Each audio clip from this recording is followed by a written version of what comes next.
Hello, how we doing? Welcome to the newly rebranded show, JohnnyVTV Live. I'm yours truly, JohnnyVTV. Join with me, Nick Durst. You Know I'm Right podcast. How we doing today, Nicky? Listen, it's live. It's over. It's done. Fortunately, In the Zone is no more on May 1st. Permanent pause. Kyle just joined In the Zone. Now he's gone, but we'll see if Kyle joins us. But you know what? Let's get right into it. A lot of stuff to discuss here. Dude, we absolutely do have a lot of stuff to discuss. I'm glad you brought it up, so let's get to it. I mentioned last week we were going to touch a lot on the draft. We're not going to do it as much today as we will next week, but we will certainly be covering a lot of it. But before we get into the NFL aspects of the day, Nick, we have a couple rules here, right? We got a couple rules from the NFL going on. First of all, a lot of people are pleased, a lot of the players, especially the skill players, that, in fact, you can start relaxing the jersey numbers. So you can get the receivers and the running backs wearing single digits. If Derrick Henry decides to throw back on the Alabama number 2, Odell throws on the number 3 from LSU, nobody stop him. What are we thinking about this? Tom Brady is not thinking. He's not very happy about it. He's flipping out. He's like, oh, you might as well just let everybody wear the same colors now. Like, I don't know why the jersey rule is not going to impact anything. I mean, this always should have been the rule. You should always be able to wear whatever number you want. You can in college. You can in high school. Remember like years ago, Reggie Bush wanted to wear number 5 with the Saints, and he tried to make a big deal. NFL said, no, can do. You're not going to wear that. I think it's cool. It's going to take some time to get used to, especially when you're looking at guys that potentially play, safety or linebacker, and you might be like, all right, this guy is a crazy build. I don't know what position he is. But if you look, you see guys, the preseason wearing crazy numbers too. Victor Cruz, I think, wore number 3 in his first preseason with the Giants. He's making his catch on the Jets. But I'm looking forward to it. It's going to be cool. And that first star player, if any player changes their numbers here, there's going to be a lot of sales going on. But there might be issues. Like if Odell wanted to change his number right now, maybe Nike steps in and says, hey, you can't do this. We got too much marketing behind you for the season. But, the new players coming in, we'll see what Trevor Lawrence wants to do. We'll see what these big star players want to do, because I think a lot of people will be signing up to get a weird number jersey of a skill player. Yeah, man. So I actually sent out a tweet yesterday. I don't know how I feel about it. I think it's kind of cool, but I hate turning on a college game and the middle linebackers number 25. Like I don't like that. It's very weird to watch the game, maybe because we're so brought up and so accustomed to seeing certain position groups only being able to wear a certain range of numbers. That could definitely be a big factor on why. And it would take some getting used to. Don't get me wrong, seeing Derrick Henry wear number 2 is very fresh, and especially when he's like truck sticking guys, throwing Josh Norman to the ground wearing number 2. Like, I don't mind.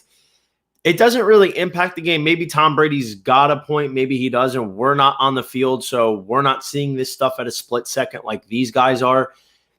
I don't love it, but I don't hate it. So I'm very undecided at the moment. I probably would have to see how it actually plays out on the field first. I will say it is a little bizarre, and not to mention the jersey sales are probably the biggest thing.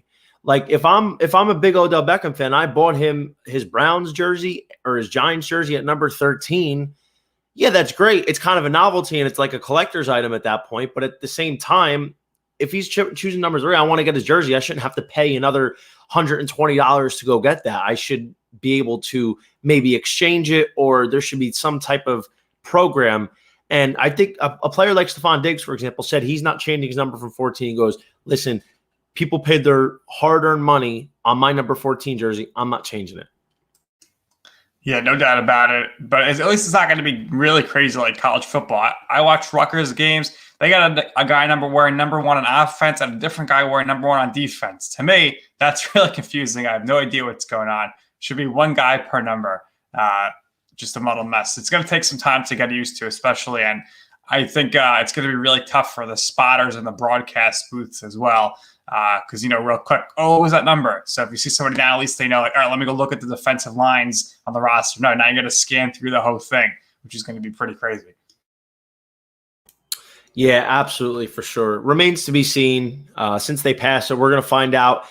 Tyrann Mathieu, I think, tweeted out, he goes, now everybody's going to really see all the divas and the receivers and the corners when they're switching to single-digit numbers. But let's get to the next topic here. As promised, I wanted to touch on the numbers first, but now we have NFL Draft Week. Let's highlight it a little bit ahead of time. 1 week from today, we're going to be seeing a lot of young players achieve their NFL dreams by getting drafted, and the first round is usually the most exciting. So, Nick, take me through it, man. Who are some of the hits, the misses, and the sleepers you're looking at for the draft next week? Yeah, there's a few hits. Obviously Lawrence. I think Wilson, he might break the Jets curse here. I don't know. He's going to be going to a bad spot, but I think he's a legit, star quarterback in this league. Slater, Sewell, they're going to be stud offensive linemen. I think Zaven Collins, the linebacker, is going to be awesome in this league. So there's a bunch of good guys there, but I think sleepers, you got to look at Kellen Mond, the Senior Bowl MVP, Texas A&M quarterback. Texas A&M was really good last year. If this guy goes in the second round to, let's say, the Patriots, he's set up for some great success moving forward here. And I think that would be awesome for him. So that's what I'm looking at. Now, this is what I'm talking about, the busts, the guys that I think are overrated, who are not going to do good. So for me, here's my list. People are going to hate it. I'll start with the big name, the Heisman Trophy winner, Devonta Smith, his teammate, Mr. Waddle over there, the two wide receivers out of Alabama. To me, I easily pick these two guys as busts because the last time I can remember a wide receiver come out of Alabama who was actually good is your guy on the Falcons, Julio Jones. Wait a minute. Hold on 1 second. You're telling me you're forgetting about Calvin Ridley and you're forgetting about one Amari Cooper from the Dallas Cowboys? Don Julio is an absolute... I think these guys are all pros? I don't think so. Calvin Ridley, have you not been watching? Calvin Ridley's going to be an all-pro. Calvin Ridley stepped up very nice. In his first full season, he finally broke 1,000 yards, and now he's on the verge of becoming one of the 10 best receivers in the NFL. And let's not even talk about fantasy football. Do you see some of the routes this guy runs? Bro, I watch. I think it's to be held here, but I think Julio Jones much more accomplished than those guys, but they're still in their careers. Of course, so they're early. I don't see Smith coming in and being the best wide receiver in the league. And Waddle, I definitely see continuing his injury history here. But to each their own. I think Jamar Chase is a safer pick at the wide receiver position if you're looking at wide receivers, just based on the way that LSU runs their program, which I think is more pro-oriented. And I also gotta keep killing these Alabama guys here. Mac Jones, if he goes number 3 overall to the 49ers, your guy Kyle Shanahan better be getting his resume in shape here, because in 4 years, he's going to be fired. It's a really gutsy move to trade up to get Mac Jones. So we'll say the last great Alabama or good Alabama quarterback is Joe Namath in the 60s. So again, I'd be very concerned if Mac Jones was coming in. Look at Tua, right? You're not sold on Tua. Everybody thought Tua was going to be the best quarterback prospect of his class. Our guy, Justin Herbert, light years ahead of him as far as his rookie season. And we could do a quick aside here if you want. Tua, I know you're not very high on him. This is a very important season for him with the Dolphins. They should be a team that's ready to compete. They got rid of Fitzpatrick, so there's really nowhere to turn if Tua struggles or gets hurt. Dude, absolutely 100%. I'm not bailing on Devonta Smith just because of his size. That's been a big issue the last week or so. Like, it's really been blown up, that issue. Listen, let's call it what it is. You can't judge a guy based on how he's coming out. When a guy gets drafted, you have the best and most intelligent people in their field in terms of strength and conditioning coaches, nutritionists. Look at a guy like Odell Beckham, dude. Odell Beckham is one of his biggest weaknesses coming out of LSU is he doesn't have that burst, that top end speed, and which is bizarre to think about because when he entered the league, He was one of the most explosive players. A lot of times what you see, and it's funny, and I've noticed this as a trend, guys that come out, their biggest weakness a lot of times ends up becoming their biggest strength because they have people that are able to fine-tune their game. Like Devonta Smith, for example, if he's coming out at 166, yeah, that's very light. But, dude, over an entire summer under an NFL mentorship with guys watching your diet and your strength training program, why can't he get up to $175? I mean, receivers, small guys have made it in the league being 175. It's not an anomaly. So Devonta Smith, his skill, he's unbelievable. So it's really just a sign. The guy's small guy, incredible career. I don't really buy too much into that, other than the fact that, maybe if you take the hits are going to be a lot bigger on Sundays than you take in Saturday, where basically he's not getting hit at all in Alabama when Alabama was destroying. So, listen, it's not to say that I don't think Smith could have a good career in the NFL. I just don't ever think he's going to be that number one stud guy that's going to win you a game. That brings me to my next guy who I think might be a bust. And again, not that this guy can't have a good career, but I'm looking at Najee Harris here. I'm thinking Trent Richardson. All right, so that's what I'm thinking. And again, I'd be very weird. I am team of taking a running back in the first round. It's very, sometimes you got to do it. Christian McCaffrey, Saquon Barkley, those guys are different guys, different beasts. But you can't tell me that the difference between Harris and whoever is going in the fourth round at running back is going to be that dramatic that it's going to be a game changer for your team. So you look at it all the time. Alvin Kamara goes in the sixth round. This guy's constantly being drafted late. You got to be weary here, especially when you're looking at a running back who had Heisman hype, and it kind of is dangerous. And who's really the best running back to come out of Alabama? Ingram, right? So he was basically always the number two guy. So that's why I have so concern there. And just in general, for me, if I they're all coming from the same school, Alabama. And the reason that I say that is because if I look more times than not, these guys from Alabama, they don't become superstars in the NFL because they've been so coddled from high school straight to college. They're used to being the big man on campus, the guy, having it easy, winning, dominating. That doesn't happen in the NFL. And especially on offense, where you're looking at Smith and Mac Jones probably going high in the draft and Waddle. They're going to arguably be joining a team that has a worse offensive line than they just had in college. Same for Harris. So that could be a little difficult in some senses.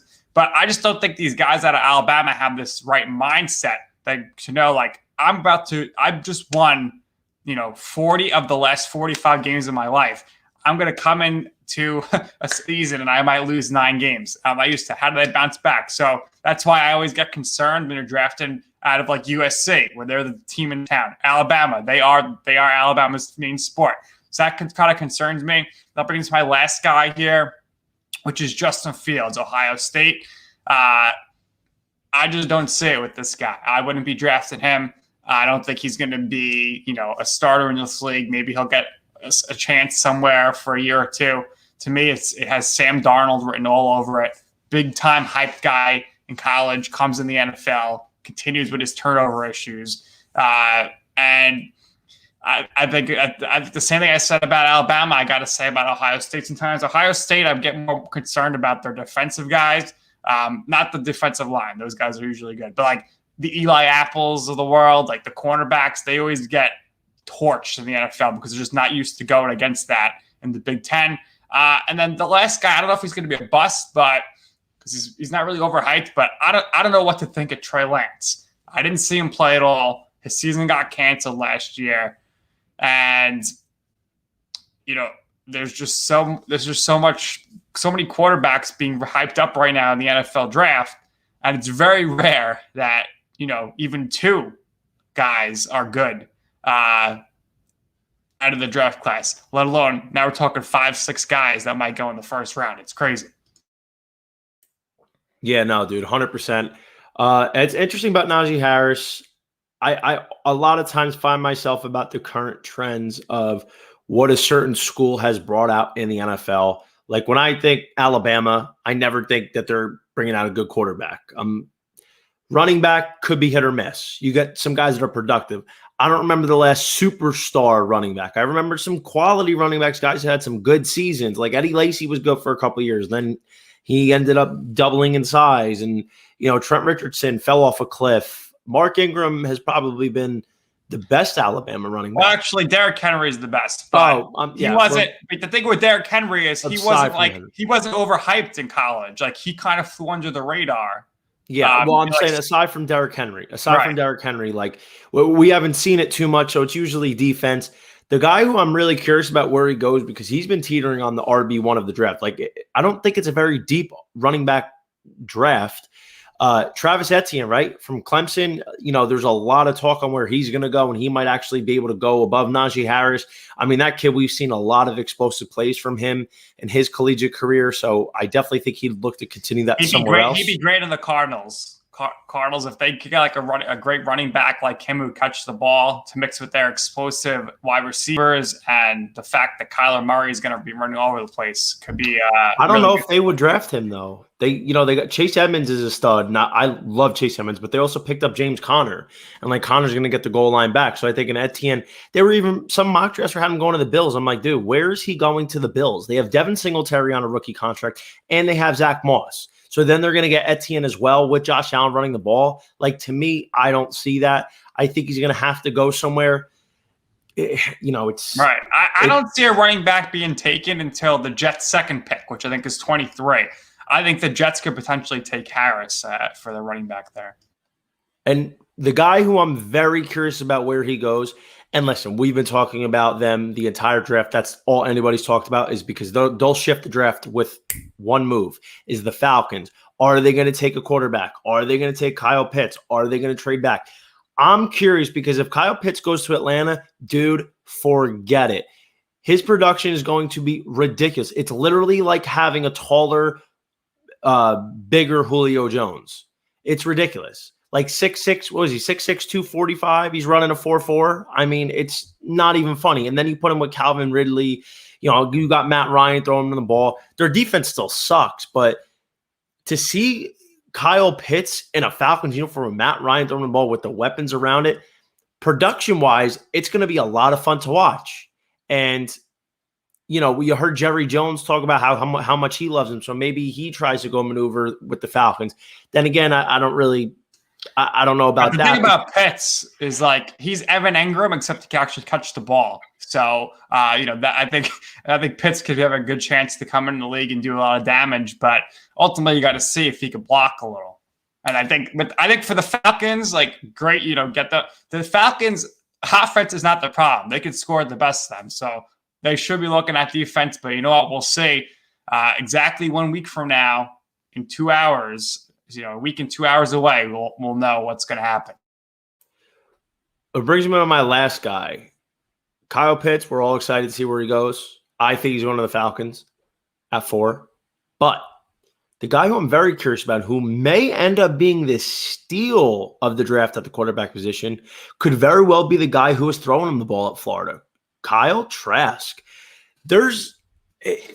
Don't you find it funny how a lot of these quarterbacks are taken later in the rounds? Very rarely do these guys who get drafted so high end up panning out for the long term in their career. Some have good seasons, some have good careers, but a lot of them flop. Now, maybe Trevor Lawrence is the can't miss prospect. But guess what, dude? If Trevor Lawrence is the can't miss prospect, there's a good possibility that the rest of the guys who go in the first round are absolute busts or nothing more than, he was okay at his best point. A Kyle Trask or a Kellen Mond could be the steals of the draft.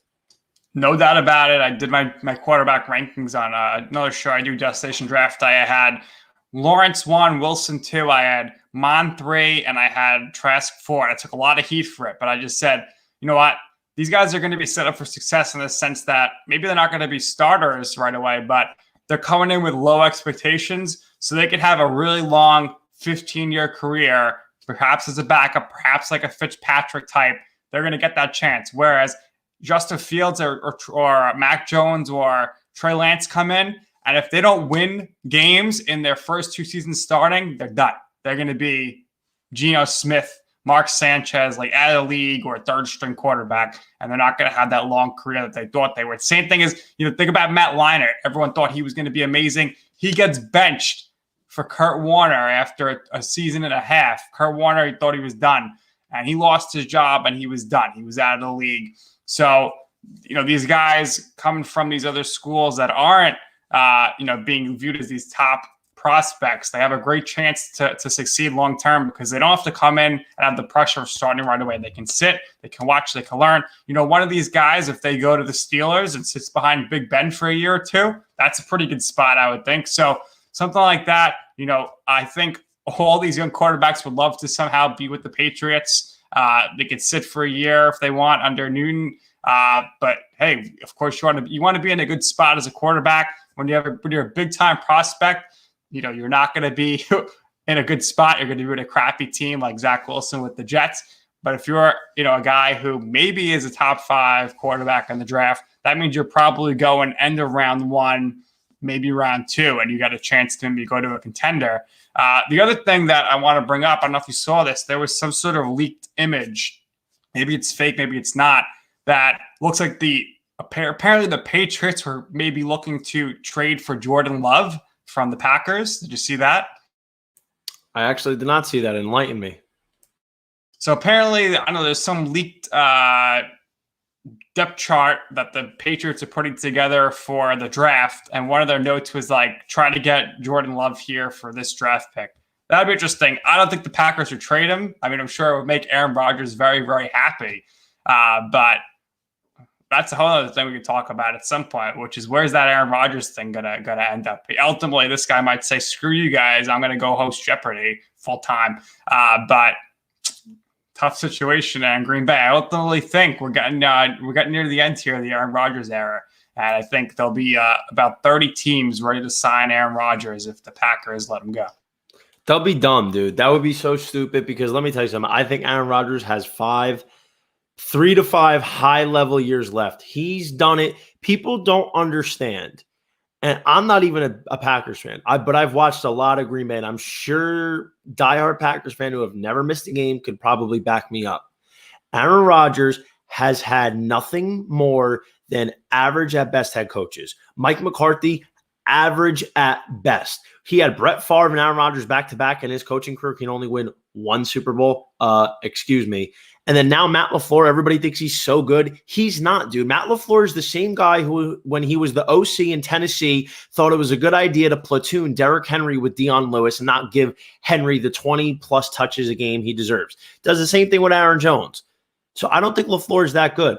But he hasn't had a wide receiver too, and I don't know how long. His defense has been nothing more than an opportunistic at best defense. He's never had a true shutdown one. So he makes up for a lot of these mistakes and a lot of holes that his team has. So Aaron Rodgers, I think, has 3 to 5 good to high years left in him. If they let him go, it would be ridiculous. Jordan Love getting traded, I mean, when they could have used that draft pick on a second receiver, to me is just, it's comical. It's absolutely comical. You can't trade him for the Packers because then it's just like admitting your mistakes. So I mean, we'll see what happens, with that whole situation. But it's going to be interesting, and there's going to be more often than not. There's a lot of busts when it comes to these drafts, and it's just tough. It's the nature of the beast because guess what, dude? Sometimes it's not always about the players and their talent. It's about the situation they end up in. Like, to me, listen, there's guys that you look at and be like, oh, he's going to go to this team. Like, he's talented and he's got something here, but he's not going to go to a situation or a system that fits his game plan. And dude, guys fall through the cracks. Like Mac Jones, they're comparing him to Matt Ryan. Bro, he would be so lucky to be Matt Ryan. Kyle Shanahan, I don't know, man. I don't know. He runs a certain offense. That's why any running back that goes to San Francisco has nice production. Kyle Shanahan could turn out any running back. Any running back can run in Kyle Shanahan's system. He needs a quarterback captain to right the ship. Jimmy Garoppolo could have been that guy, But you know something? There was a few throws in the Super Bowl that he didn't make. It would have been a success. The team would have been fine. The Niners, man, they're going to be coming back strong. So if they draft a Mac Jones or even a Trey Lance or a Justin Fields, all those guys have to be is a captain to steer the ship because they're going to be fully healthy and they're still going to be a team that you're going to have to pay attention to for sure. Real quick on the quarterbacks here. Your thoughts on Alex Smith retiring? I was surprised nobody wanted to sign him. To me, I figured at least somebody would say, let me sign this guy's backup just because of what he means to a locker room. He literally changed the culture with the Washington football team last year. So I'm surprised nobody wanted to sign him.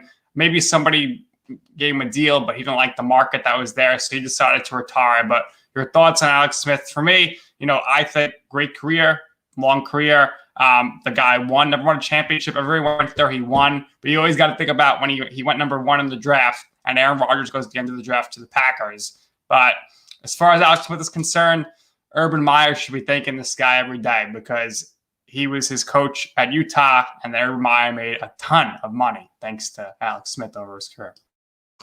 You know, man, Alex Smith, I tip my hat to. I got nothing but respect for him. The injury he came back from, and I've seen it going around on the internet the last few days that the comeback player of the year should now be renamed the Alex Smith Award. I would have no problem with that. Absolutely deserves it. But let's call it what it is, man. I don't want to make light of it, but, if I'm being honest, Alex Smith was nothing more than a game manager in his career. Did not live up to the billing of a number 1 overall pick. Yes, he had a long career. He had some successes, but he was always the game manager. He wasn't the guy you were turning to. He played on a lot of great teams. He played with Andy Reid. He was a mentor to Patrick Mahomes that allowed Mahomes to grasp the offense to get ready for his second year, his first year starting back in 2018. He was on one of the best defenses that we've seen in recent memory with the Niners for 3 straight years. Obviously, Kaepernick took over for him, but he was a part of some great teams. I never thought of Alex Smith as anything more than a game manager. He was a guy that could make some plays at certain times. I am a little bit surprised that he hung it up right now, but maybe he felt it was time. Maybe, like you said, he didn't get the right market. Sometimes we don't know those details, but I'm not fully surprised that he decides to hang it up. He might be like, listen, I proved to myself that I could come back. As an athlete, he might have had to be able to look himself in the mirror every day wondering, well, maybe what if I pushed harder? Nothing is worse than what if. He made it. He won the award. He proved to everybody and maybe more importantly himself that he was capable of doing it, and he did it. So I think maybe that was enough for him, and he gets to go relax now and be with his family. Yeah, it was a shame he missed the playoff game because he meant a lot to that team this year. I thought he was going to end up as Trevor Lawrence's backup with the Jaguars, but we'll see if the Jaguars get some sort of veteran in there. And we'll keep monitoring this stuff. We got to see where Teddy Bridgewater ends up because I've heard that he and the Panthers have not spoken at all. And I think there's still a lot of talent there in Teddy Bridgewater. And put him in the right situation, he comes off the bench, he could win you some games. Yeah, no question, man. It's definitely going to be interesting. There's probably going to be a couple trades within the next week, probably most likely the day of draft day. So it's absolutely a situation we're going to have to monitor, and we will definitely dive into it more next week. But for now, let's shift some gears into the MLB. It is baseball season after all. Nick, tell me here, is it time to panic about the New York Yankees? 6-11. They haven't had a start this bad since 1991. You see the smile on my face? I am so happy that the Yankees are the worst team in the American League right now. I think the only people panicking, though, are Yankee fans, and they always panic. The Yankees could lose 3 games in a row in July and be in first place, and they'll be flipping out, going crazy. To me, the Yankees are going to hit. The problem is their manager thinks Aaron Hicks should bat third. The guy sucks. Why is he batting third? Put him on the bench. He'd rather Brett Gardner play if I was a Yankee fan. And the lineup's so weird. Stanton and Judge are made of paper. And Gleyber Torres, he's a horrible defender. Now he's got Canoitis where he doesn't hustle down the line. He's batting over under 200. They get all these pitchers that were injured like Tyon and Kluber. But you know what? Those guys have been pretty good. So I don't think you should panic about the Yankees at this point because eventually they're going to hit.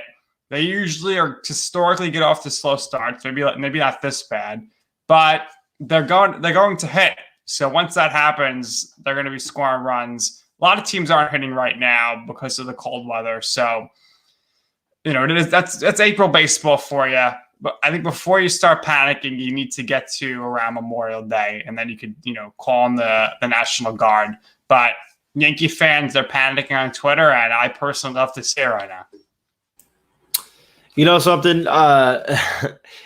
I think New York's the worst. It is absolutely the worst. They're spoiled babies. I can't stand them. I can't stand the media. I can't stand the fans. I think they're the worst fans in sports, next to maybe Philadelphia's fans. That's why you moved to Florida. That's why I moved to Florida. Exactly. I can see the Rays for much cheaper, and they're actually winning games, and it's not cold. But I don't understand it, dude. Like, I don't understand it. The Yankees are fine. People panic right now. It is not a big deal. It is the third week of April. The season goes until October. The Yankees, while they might be in a tough division and a weak conference, let's call it what it is. The Yankees are still probably going to win 95-plus games, 90-plus, I would say. It's too early. They have to figure some things out, like you said, and I couldn't believe it myself. The first thing to go is Aaron Hicks, third in the lineup, done. Get him out of there. What I would probably like to see, I love DJ LeMahieu. I've loved him since he was on Colorado when he won a batting title. Him hitting leadoff doesn't bother me. I'd probably like to see him hit 2. I'd love to see him hit 2, maybe even 3. If you can get some production in other parts of the lineup, because even Judge and Stanton are not producing. Listen, that is going to come around. Their offense is too talented to not hit. Luke Voit just is resuming baseball activities. He's their best player, Luke Voit. Home runs last year. Home run leader, dude. Listen, it's going to come around. Their biggest problem is pitching. Garrett Cole is obviously a savage, like, no doubt. He's the guy you count on. Kluber and Taillon, they're working themselves back from injury, so I think you got to be a little bit patient with them. Taillon, dude, look at his history in the last 5 years. That guy has come back from so many things. He is as resilient as they come. He is mentally tough. So give these guys a little bit of time to acclimate. Maybe you get Severino back.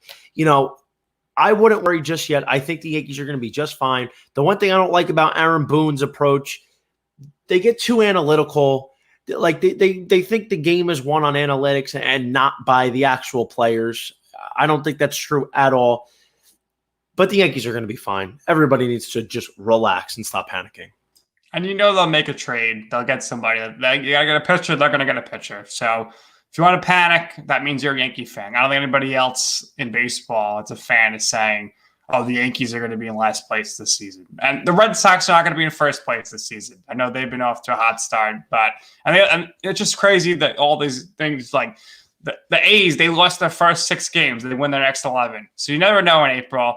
And the Astros, all of a sudden I see these posts going up, oh, Astros suck, they're last place. They got Altuve, Bregman, Correa. Like, the whole team has been out for COVID. You take out your 3 All-Stars, of course you're going to lose games. So you got to give them a pass too.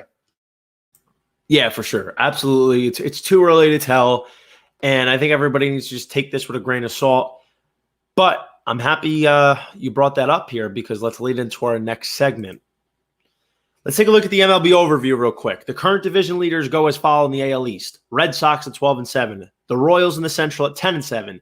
The A's in the West at 12-7. The Mets in the East at 7-6. Brewers in the Central 11-7. And the Dodgers in the West at 14-4.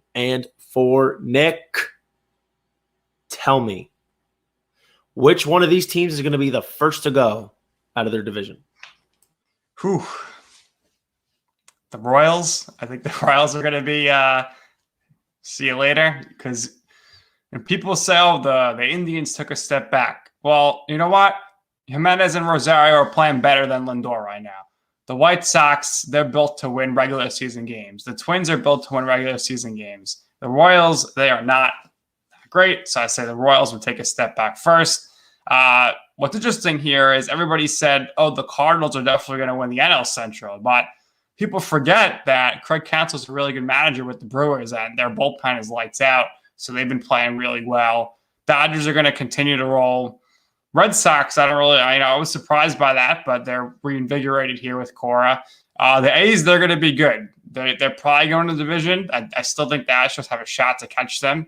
If the Astros fall too far behind due to COVID, maybe that's an issue. But that's where I stay on that. The Mets, I don't see them winning the division. They played brutally in Chicago, but I think they should hopefully win 88 games. See where that gets it for them. But right now, if I had to look at this division leaders, I'd say just the A's and just the Dodgers are blocks to definitely be there. And the Brewers, I think they have a legit chance to potentially compete for the Central this year as well. Yeah, for sure. I think a lot of us, didn't see some of these coming. But then again, it's not like we were predicting the entire 3 weeks of the MLB season being the end-all, be-all. So it's clearly that while we love seeing what the Red Sox are doing, the offense was never their problem. I don't think many people thought that they weren't going to be able to score runs as long as they kept the lineup that they had. It was going to be on their pitching. They've been a surprise, absolutely. The A's won their 11th game in a row in dramatic fashion yesterday on an error. I bet the game and I hit because of it. I love it. I mean, the thing that worries me about the A's going down the stretch is their starting pitching. They need guys that they can absolutely count on, and quite frankly, they don't have it at the moment. They have guys who have potential. The Dodgers, of course, they're going to run away with the NL West. No doubt there. The Brewers in the NL Central, love to see it. I think the Cardinals are still going to win the division, but when I made my prediction saying St. Louis was taking it, I did throw in that this division almost always comes down to the last 2 or 3 games that you need maybe an even 163 to decide this one. The Mets, I do think, are going to win the division. They haven't been able to get into a rhythm. I don't like their bullpen. I think Luis Rojas has a lot of soul searching to do. He's made some stupid calls, and I think he's got to figure it out. But again, like the Yankees, it's not time to panic. Rojas is a little. He worries me if I'm a Mets fan because look at this lineup he's putting out tonight. Leading off, Guillorme at third base. Batting second, Lindor. Third is Smith. Alonso's fourth. Conforto's 5. McCann 6. VR is 7. Pilar is 8. And Lucchese's 9. If you're going to bat, if you're going to play Pilar, you got to do better. Pilar, he's in this lineup. Why don't you give Almora Jr. a shot here against his former team? I don't know. It's kind of weak. Dave Peterson, he got shelled last night. Giselman came in, he got rocked. They need Lugo back. They need Syndergaard back. They need Carrasco to make his debut. But ultimately, they really got to start hitting because the pitching's been good for the most part. They got to hit better. And Lindor, until last night when he went 3 for 4, the guy was batting a 190, which is not great when you sign a contract, the third richest contract in baseball history. So it's all about the offense with them. But it was good to see. You saw Alonso hit a bomb out of Wrigley Field. J.D. Davis has been hitting like crazy, but he's having issues throwing the ball, so he's benched tonight. I thought maybe they move in the outfield or something, make something work, but they're playing Pilar, so they go in the defensive route here with Lucchese on the mound, which I guess makes sense. They're worried about him putting the ball in play. Not worried about the Mets one bit. I think they're going to come back around. They're not fully healthy. They're not in the full swing of it. They've had just about as many postponements or rainouts and all this stuff as any other team in baseball. So I think they're going to get it together. Frankie Lindor is going to end up they're going to be fine, dude. When I told you about their predictions, when I was taking their over and that they were going to win the division, for them, their ball club to be fully healthy, I said, Nick, all this team needs to do is stay right around 500 for about 6 weeks. And then once they get everybody back, they're going to make a run. Their biggest threat to the division is the Braves. I don't think it's going to be the Nationals. I don't think it's going to be the Phillies. The Marlins have been a big surprise.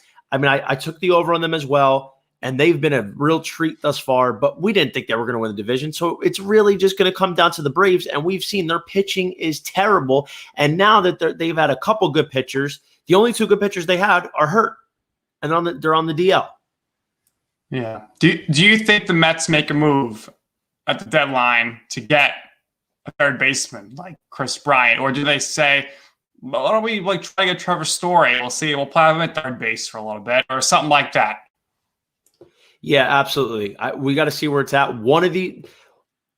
My guess is one of the New York teams is going to get a big name player. For the Yankees, they're going to try and maybe fleece the Indians for a guy like Zach Plesac to throw in their rotation.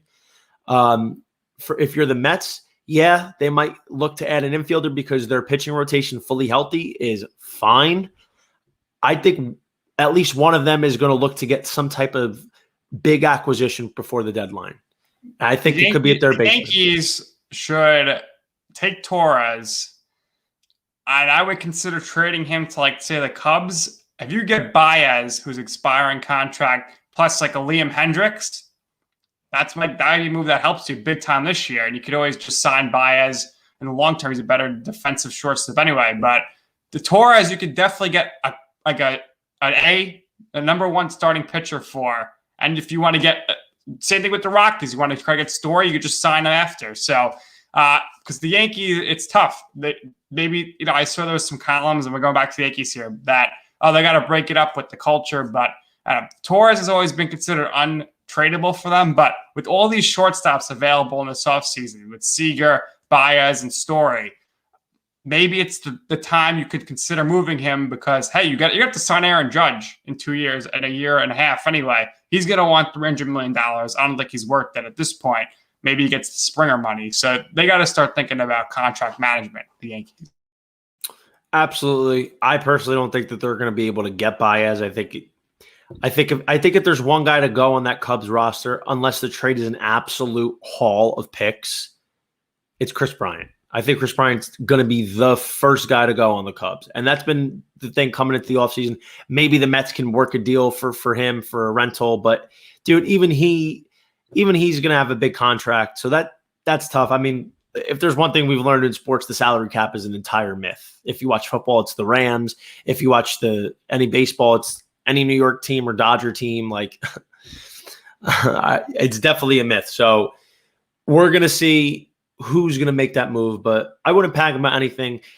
Everything is going to fall how it's supposed to. The cream's always going to rise to the top, and I can't wait to see it. Yeah, guys like Bryant, he's going to want his money, but also wants his money, and you've been doing pretty good with the bets so far. My guy, always leading into the next segment. So, on a rare note, there's a very light slate tonight. I didn't love any play. I wouldn't feel comfortable telling anybody to play anything that I wouldn't bet. As a matter of fact, I'm taking the night off. The only possible thing I looked at today was the Dodgers run line or their first 5 minus half a run. Walker Buehler's on the bump. Ryan Weathers on the bump for San Diego. The Dodgers are red hot, but I'm not 100% comfortable taking it. And I wouldn't want to tell everybody to bet it if I'm not super confident on it. But I will share. It's important to note in betting, keep an eye on certain trends. There's trends that I've picked up, and most likely because I've been betting them as I've been going the last few weeks. If you're a guy who likes prop bets, here's the best betting trends on the strikeouts for pitchers. Just to name a few, Shane Bieber, Corbin Burns, Dustin May, all undefeated in their strikeout overs this season. Now, of course, a Shane Bieber, he's being pretty much set at 8.5, maybe even 9.5 every time out, give or take. Corbin Burns has been nothing but flaws. Dude, Corbin Burns in 24 1/3 innings this season, he's got 40 strikeouts to 0 walks. He's allowed only 1 run. He's been absolute filth for the Brewers. He's keeping their hopes alive to be a team that you don't want to face heading into October, for sure. And Dustin May for the Dodgers, he's one of the most recognizable guys you could see. It surprised me a little bit. He gets hit pretty hard. I'm not saying he lets up a lot of hits, but he's a guy that batters somehow make a lot of solid contact with, and it surprised me. He doesn't strike out as many guys as you would expect. Even though he's gone over on the strikeouts, it's been pretty low. His total's only been about 5 or 5.5 every start. He has hit them all. But despite having an absolute disgusting repertoire, he's got a 98-mile-an-hour two-seamer. It moves like 17 inches. It's totally ridiculous. He makes a lot of good contact via other batters. Now, of course, there's guys that you're always going to keep your eye on, the aces, the Garrett Coles, the Max Scherzers, the Tyler Glasnows, the Jacob deGroms. These guys almost always hit their strikeout overs. They're trending around close to 90%, give or take. So it's usually prudent to take the over on their strikeouts every time out just to keep you on the trend. Now, in that note, we have our emerging star of the night. Nick, take it away. He was supposed to pitch tonight, but they moved him to tomorrow, but he's still going to be the star. Jacob deGrom. Before we even talk about this guy's pitching, let's talk about this guy's hitting this year. He's going for a Silver Slugger, wants to be the last ever Silver Slugger winner at the pitcher position in the history of MLB because we're looking at a DH next year. The only way that he's getting runs this year is when he's scoring them. So in 3 games, he was batting .671, took a little hit. He's only batting .571 now, which is still pretty good. He's got 4 runs scored, 1 run scored, 4 hits, RBI. So getting good production there out of the 9th spot. Tremendous athlete. But yeah, come on. You mentioned it with the strikeouts with deGrom. 20 innings pitched this year, already 35 Ks, matches career high with 14. Last game, he goes 9 straight strikeouts. Would have been great to get 10, but that's a historic record by Tom Seaver. So deGrom, he's going to be back on the mound. First start at Citi Field for a night game, Friday night. Crowd's going to be buzzing. I don't know if the Mets are wearing the black uniforms tomorrow night. I hope they are. But deGrom's going to come out. He's going to dominate. Going to be a nice night in New York. Weather's going to be good. It should probably be low 60s, high mid-50s game time. deGrom's going to come out. He's going to strike everybody out. Probably going to no decision. But personally, he's going to have a great game. We always know that is a fact. Jacob deGrom is a perfect guy to be our emerging star of the night, thanks to our friends at Emerge Marketing Strategies. Our boy Justin Henry, the king of Emerge. That's our guy, baby. That's our guy. So, Nick, as we wrap up the show, you got any final thoughts heading into next week? Final thoughts is our other host, Kyle O'Connelly, better show up. I don't care if he's eating dinner. I don't care if he's getting food. He's got to be here. If he wants to emerge as a star like you and I, he's got to be at the show. Fully agreed. My final thought, I cannot wait to see Atlanta Falcons not trade back next week for Kyle Pitts because they'll take him at number 4. Listen, we got the NFL Draft pregame show right here, JohnnyVTV live next week. I don't know if we're going to be on Thursday or Tuesday yet. We'll figure it out, but we'll get you ready for the draft. And, of course, John, the Gambling Guinea, will get you ready for some bets as well. Always, always. And for that, follow us on Twitter. I'm JohnnyVTV. This is Nick Durst. Check us out on Instagram. I'm at the Gambling Guinea. He's at Nick's Food and Stuff. And Kyle, our no-show co-host, is at the Kyle Donnelly. Everybody, thanks for taking the time to enjoy us. See you next week.